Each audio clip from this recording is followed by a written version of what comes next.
दोस्तों, तो कैसे हैं आप लोग। मेरा नाम है अंबुज कुशवाहा और आज हम शुरू करने वाले हैं part 3 the happy Prince special English class 10th NCERT chapter 2। मैं बता दूं दोस्तों, इसके पहले पार्ट 1 और पार्ट 2 को मैं कवर कर चुका हूं और हमने पार्ट 2 में देखा था कि वो जो शैलो है वो रूबी लेकर, मतलब वो जो रूबी का पत्थर है उसे लेकर वो देने जाता है और तभी वो टाउन के ऊपर उड़ता है और महल से एक खूबसूरत सी लड़की बालकनी में आती है अपने लवर के साथ और कुछ बातें करती हैं। तो वहीं से अब हम अपनी वीडियो को कंटिन्यू करते हैं कि आगे क्या हुआ था। तो देखते हैं नेक्स्ट स्लाइड में क्या हुआ था दोस्तों। तो यहाँ पे हम देखते हैं वो जो लेडी थी वो कहती है, I hope my dress will be ready in time for the state ball, she answered. तो जो लेडी थी वो कहती है कि मुझे आशा है कि जो मेरी ड्रेस है वो समय पर क्या हो जाएगी, तैयार हो जाएगी पार्टी के लिए। स्टेट बॉल में पार्टी, वो ऐसा बोलती है। I have ordered passion flowers to be embroidered on it. वो कहती है कि मैंने अपने ड्रेस पे पैसन फ्लावर्स की कढ़ाई करने के लिए दिया है। नेक्स्ट देखते हैं दोस्तों क्या है। But the seamstress are so lazy. लेकिन जो दर्जिन है, मतलब जो वो लेडी है, जो दर्जी है, वो बहुत ही आलसी होते हैं, ऐसा वो लेडी कहती है। नेक्स्ट देखते हैं। He passed over the river and saw the lanterns hanging to the masts of the ships। फिर उसके बाद जो बर्ड है वो नदियों के ऊपर से गुजरता है और वो देखता है कि जहाजों के मस्तूल पर लालटेन लटक रहे हैं। मैं यहाँ पे मस्तूल दिखा दूं एक प्रकार से कैसे होगा। वो कुछ हम नाव में देखते हैं कि ऐसा बड़ा सा पोल होता है, फिर ऐसा पर्दा सा लगा होता है, और ठीक है, तो वह इसी को बोलते हैं मस्तूल। ठीक है दोस्तों, तो नेक्स्ट देखते हैं क्या है। He passed over the ghetto and saw the old Jews bargaining with each other। गैटो मतलब होता है यहूदियों की बस्ती, जहाँ पे सिर्फ यहूदी होते हैं। बार्गेन मीन्स होता है सौदा करना। तो उसके बाद वो जो शैलो है, वो बर्ड है, वो यहूदियों की बस्ती के ऊपर से गुजरता है और वो देखता है कि जो यहूदी लोग हैं, जो मतलब यहूदी, वो आपस में सामान खरीदने या लेने के लिए बार्गेनिंग कर रहे हैं, सौदा कर रहे हैं। बार्गेन मीन्स मोल भाव करना भी होता है। And weighing out money in copper scales. और वो तौल रहे हैं। वे मतलब होता है तौलना। स्केल तो एक अपनी वो एक स्केल होती है जो ऐसे 1 2 लिखा होता है मैथ में, ठीक है, लेकिन स्केल मतलब तराजू भी होता है, और वो तराजू में कुछ तौल रहे हैं। नेक्स्ट देखते हैं दोस्तों। At last he came to the poor house and looked in. और आखिरकार वो उस गरीब के घर पहुंच गया और उसके अंदर वो झांकता है। इसके बाद देखते हैं दोस्तों क्या आपने नेक्स्ट स्लाइड में। The boy was tossing furiously on his bed. वो बर्ड देखता है कि जो बच्चा है वो बुखार से अपने बेड पर उछल रहा है। And the mother had fallen asleep। और उस बच्चे की माँ क्या हो गई थी, सो गई थी। सी वॉज सो टायर्ड। वो जो थी उसकी माँ, वो बहुत थक गई थी। टायर्ड मतलब होता है थक जाना या थके होना। और उसकी माँ जो थी वो बहुत थक गई थी। In the hope and laid the great ruby on the table, sorry, and in he hoped and laid the great ruby on the table besides the woman's thimble, sorry। और वो उम्मीद कर रहा था, ठीक है, और इसी उम्मीद में उस सैलो ने वो जो रूबी का पत्थर था वो उस वोमैन की थिम्बल के पास। थिम्बल क्या होता है, दर्जियों के उंगली के दस्ताने होते हैं जो उसे सुई चुभने से बचाएं। तो वहीं पास उसके किनारे उसने वो रख दिया था। नेक्स्ट देखते हैं दोस्तों क्या है। Hmm then he flew gently round the bed fanning the boy's forehead with his wings। और फिर वो जो बर्ड था वो उस बच्चे के चारों ओर उड़ रहा था और अपने पंख से उसके माथे पर हवा कर रहा था। फैन मतलब होता है पंखा, लेकिन फैनिंग मतलब होता है पंखा करना। और फोरहेड मीन्स माथा। विथ हिज विंग्स अपने पंखों से। नेक्स्ट देखते हैं क्या है। How cool I feel said the boy. बच्चा अपने आप से, इतना अच्छा लग रहा है, कितना ठंडा है। I must be getting better. मैं जरूर ठीक हो जाऊंगा। And he sank into delicious slumber. Slumber means होता है नींद, डिलीशियस मतलब अच्छी, और वो बच्चा फिर नींद में चला जाता है। नेक्स्ट देखते हैं। Then the swallow flew back to the happy prince. और फिर वो जो सैलो पक्षी है वो हैप्पी प्रिंस के पास वापस आ जाता है उस पत्थर को वहां पे रखने के बाद। And told him what he had done. और उसने सब कुछ उस हैप्पी प्रिंस को बताया कि उसने क्या किया था। It is curious he remarked but I feel quite warm now although it is so cold. तो वो कहता है सैलो, ये बहुत ही अजीब सी बात है क्योंकि बहुत ठंड है लेकिन फिर भी मुझे थोड़ी थोड़ी गर्मी महसूस हो रही है। वॉर मतलब होता है गर्मी। नेक्स्ट देखते हैं दोस्तों क्या है। That is because you have done a good action said the prince. तो प्रिंस बोलता है कि तुम्हें गर्मी इसलिए महसूस हो रही है क्योंकि तुमने एक अच्छा काम किया है। And the little swallow began to think and then he fell asleep। और फिर जो लिटिल सैलो था वो सोचने लगा, थिंक मतलब सोचना, और वो सोचते सोचते मतलब सो गया।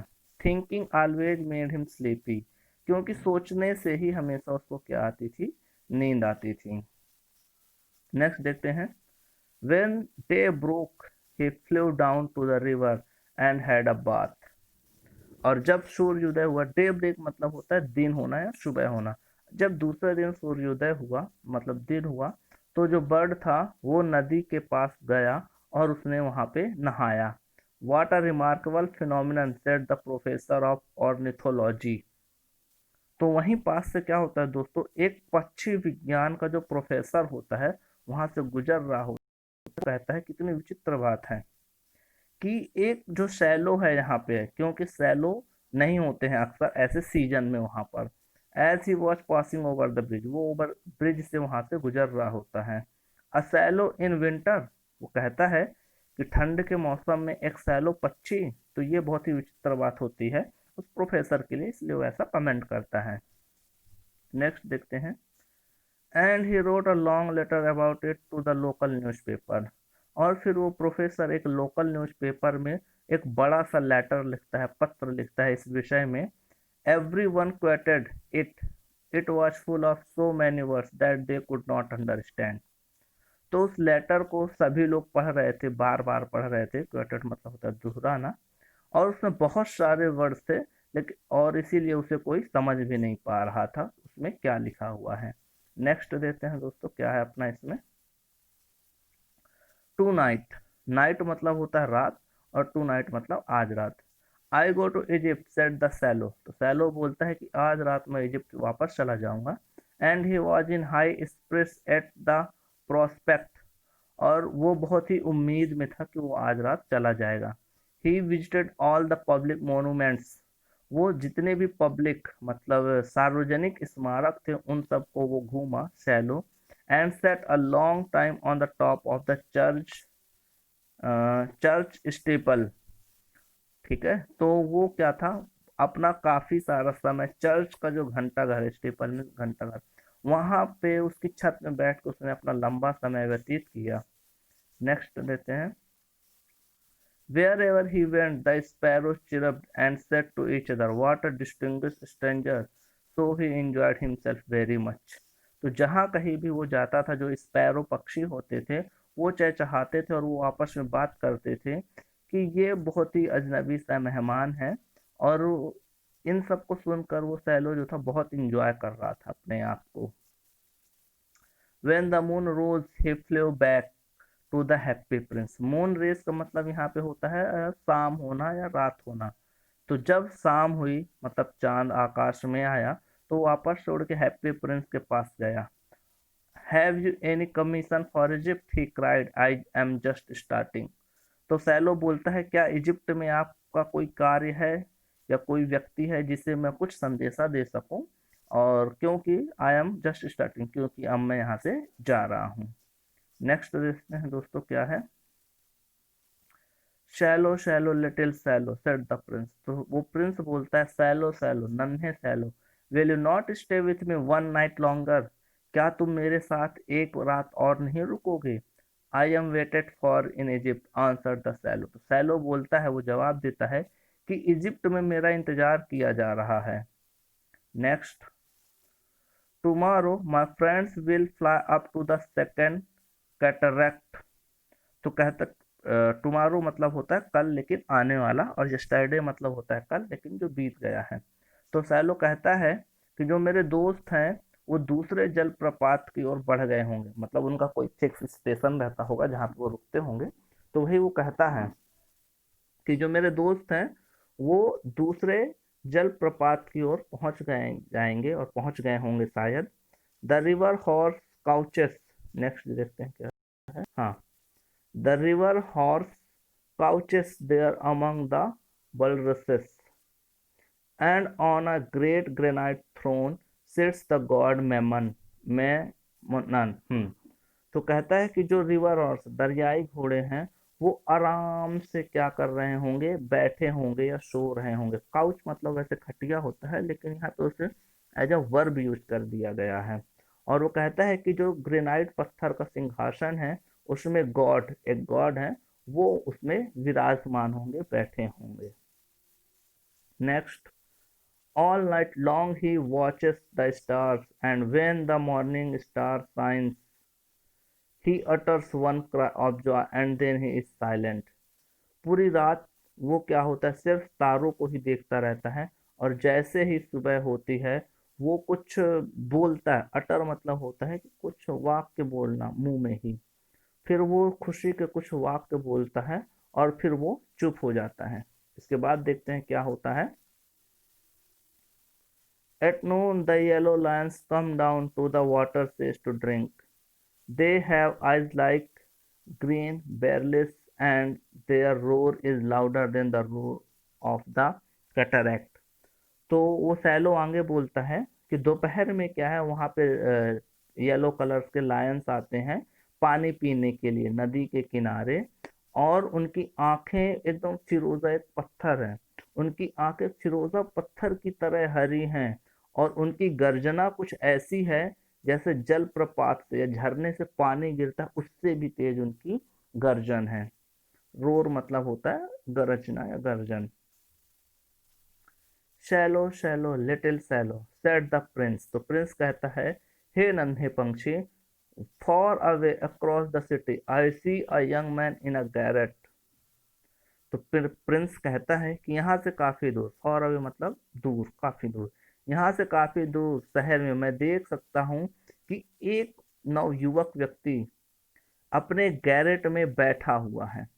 गैरेट मतलब होता है छत के ऊपर का हिस्सा, छोटा सा कमरा। क्या बोलता है प्रिंस आगे, he is leaning over desk covered with papers. वो एक डेस्क में लेटा हुआ है और अपने आप को पेपर्स से कवर कर रखा है। And in a tumbler by his side there is a bunch of withered violets.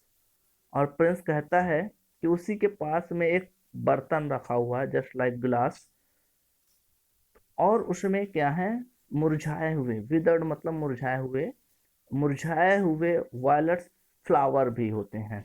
तो मुरझाए हुए फूलों का एक गुच्छा रखा हुआ है।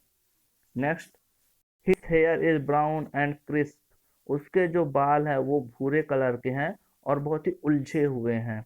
And his lips are red as a pomegranate. और उस व्यक्ति के जो होंठ हैं वो अनार की भांति, अनार की तरह लाल हैं। And he has large and dreamy eyes. और उसकी आंखों में स्वप्न भरे हुए हैं। नेक्स्ट देखते हैं,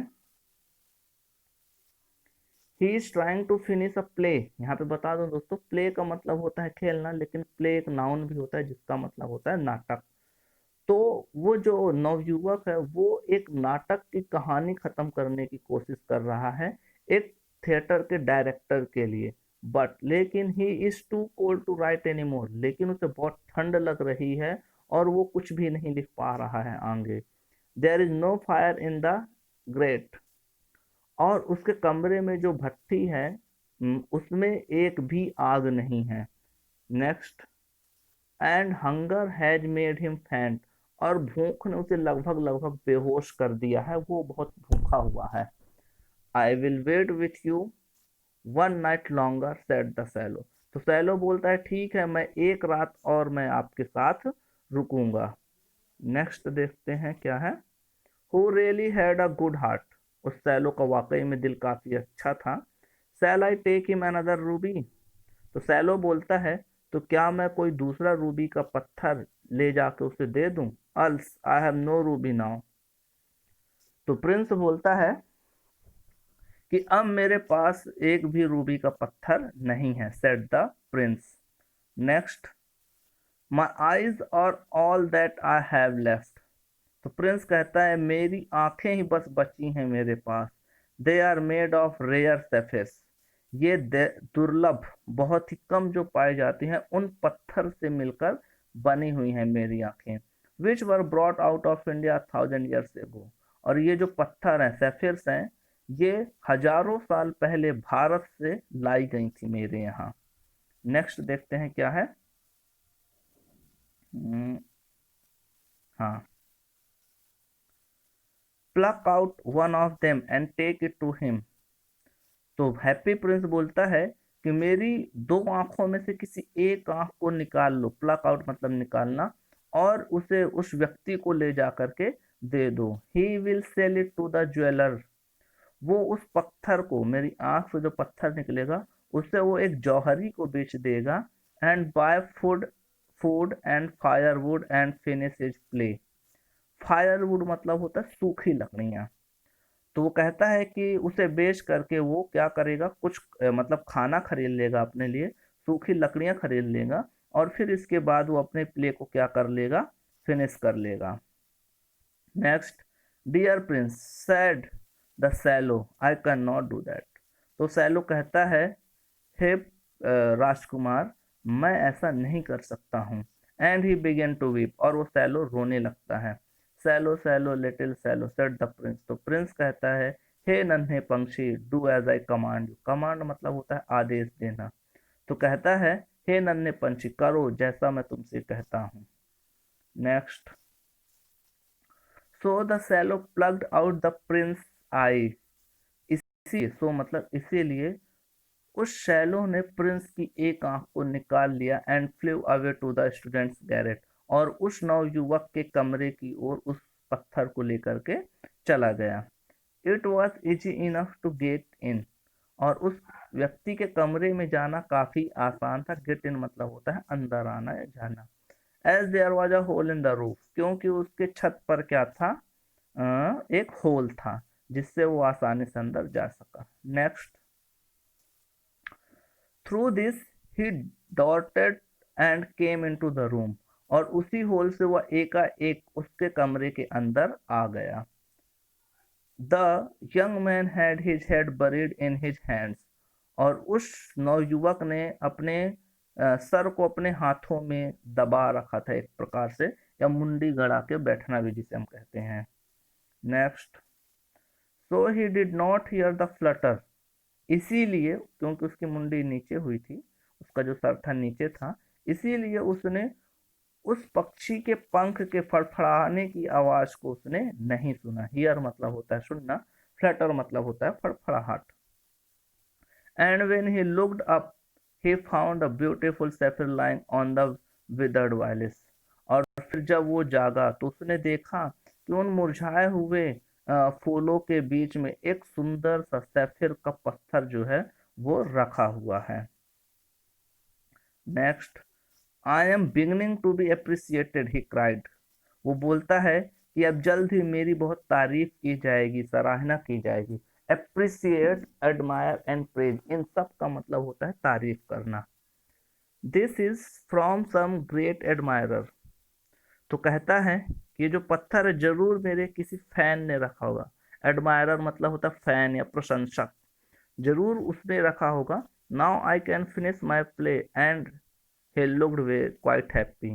और वो कहता है कि अब मैं अपने प्ले को खत्म कर सकता हूँ, और वो बहुत अब खुश दिख रहा है। नेक्स्ट देखेंगे दोस्तों क्या है। The next day the swallow flew down to the harbor. He sat on the mast of large vessel and watched the sailors hauling big chests chests out of the hold with with sorry with ropes। तो अगले दिन वो जो shallow था वो वहीं के शहर के पास में एक बंदरगाह था, वहां पे वो उड़ के गया और वहां पे वो बैठ गया एक मास्ट पर। मास्ट मैंने भी आपको बताया वो मस्तूल होता है, जैसे एक बड़ा सा पोल होता है और पर्दा लगा होता है नाव में। तो वहीं पे वो जाके बैठ गया और वो वहां से देखता है नाविक्स को, सेलर्स मतलब होता है नाविक। वो देखता है कि कैसे वो लोग बड़े बड़े संदूकों को रस्सी से पकड़कर खींच रहे हैं या ले जा रहे हैं। नेक्स्ट देखते हैं, हीव अहो। हीव अहो का मतलब होता है जैसे हम बोलते हैं जोर लगा के हैसा, मतलब किसी को उत्साहित करने के लिए काम करता हूँ, तो वही वो कहते हैं जोर लगा के हैसा। They shouted at each chest came up. तो जैसे जैसे वो संदूक को उठाते तो ऐसा वो चिल्लाते।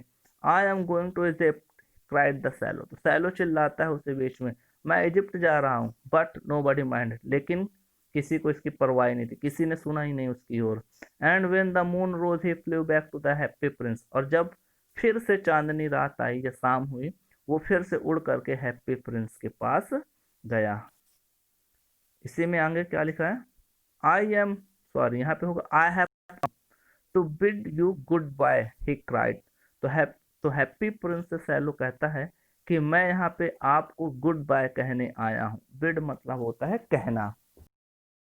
देखते हैं क्या है। Swallow swallow little swallow said the prince, will you not stay with me one night longer. हे नन्हे पंछी, क्या तुम मेरे साथ एक रात और नहीं रुकोगे। Next, it is winter answered the swallow and the chill snow will soon be here. वो कहता है कि सर्दी का मौसम है और जल्दी ठंडी बर्फ का मौसम, या ठंडी बर्फ यहाँ पे गिरने लगेगी। स्नो मतलब बर्फ, आइस मतलब भी बर्फ, लेकिन आइस जो फ्रिज से निकलते हैं, स्नो मतलब जो आसमान से गिरती है। In Egypt the sun is warm on the green palm trees and the crocodiles lie in the mud। वो कहता है कि इजिप्ट में जो सूर्य है वो काफी गर्म है, मतलब वहाँ का मौसम काफी गर्म है और उसकी किरणें जो हैं वो पेड़ों पे गिर रही हैं, और जो मगरमच्छ है वो कीचड़ पे क्या कर रहे हैं, आराम कर रहे हैं। मड मतलब होता है कीचड़, क्रोकोडाइल मतलब होता है मगरमच्छ। Sorry. And look Leslie about them.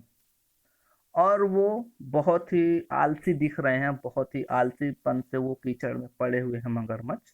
My companions are building a nest in the temple of Baalbek. Baalbek कोई ईश्वर है, ठीक है।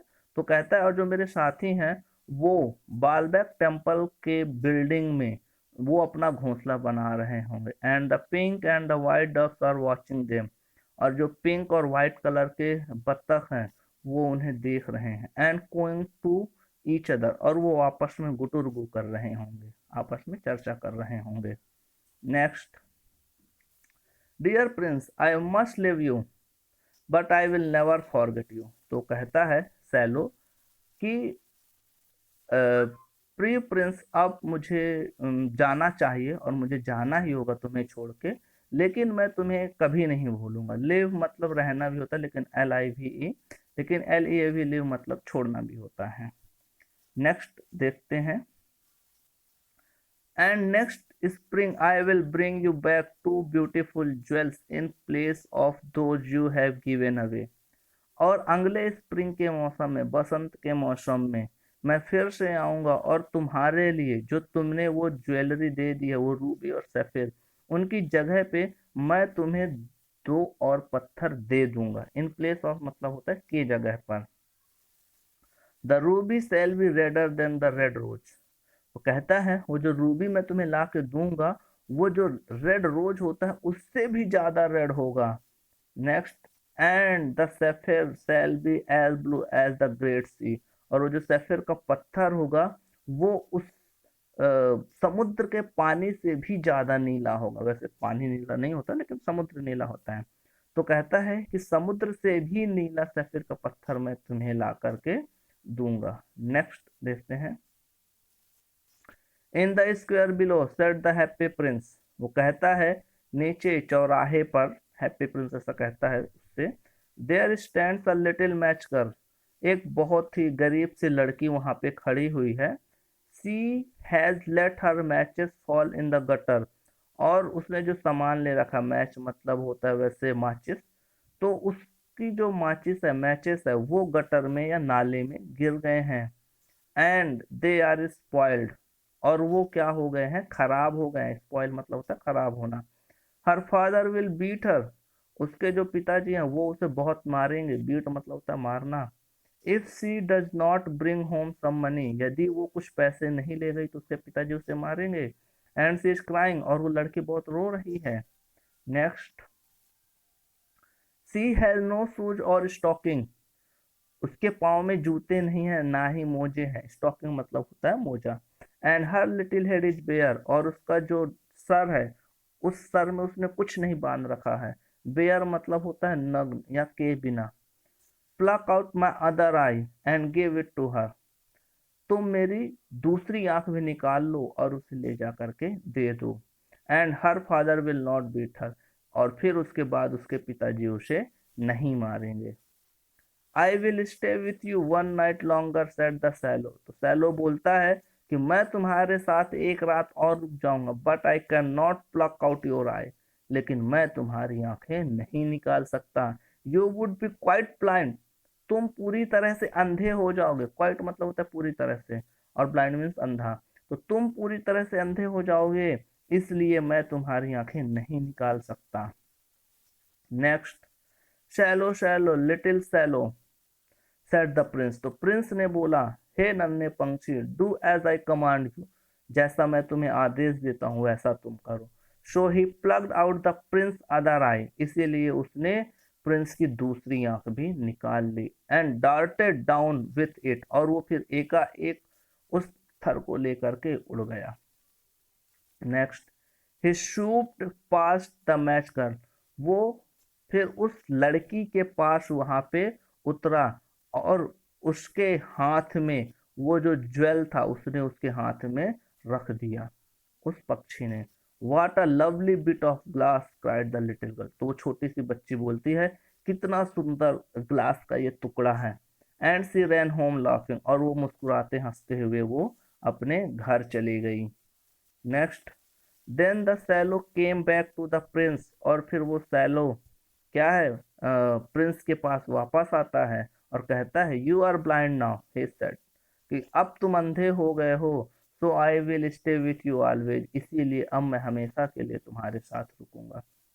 तो इसके बाद क्या होता है दोस्तों, हम आगे देखेंगे नेक्स्ट पार्ट में, और जल्द ही वो मैं अपलोड करूंगा। सो ओके, थैंक यू दोस्तों।